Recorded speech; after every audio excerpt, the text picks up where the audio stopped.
कुनै एउटा पुरुषले कुनै एउटा महिलाले सहमति नदिकन शारीरिक सम्बन्ध राख्छ भने त्यो जबरजस्ती करनी हुन्छ।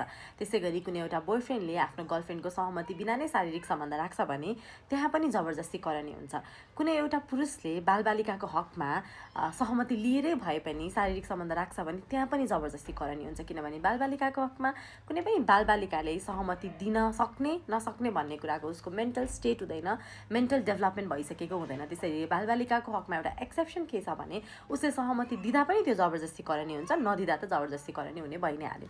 त्यसै गरी श्रीमान श्रीमतीको हकमा यदि श्रीमतीले सहमति दिन्नन् भने त्यति बेलामा पनि श्रीमानले शारीरिक सम्बन्ध राख्छन् भने त्यो पनि जबरजस्ती करनी नै हुन्छ, किनभने अहिले आएको नयाँ कानुनले के भन्छ भनेर भन्दाखेरि कुनै पनि श्रीमान श्रीमतीको सम्बन्ध भए पनि श्रीमतीले यदि श्रीमानलाई शारीरिक सम्बन्ध राख्नको लागि सहमति दिदिनन् भने त्यति बेलामा श्रीमानले शारीरिक सम्बन्ध राख्छन् भने त्यो पनि जबरजस्ती करनी हुन्छ भनेर भन्छन्।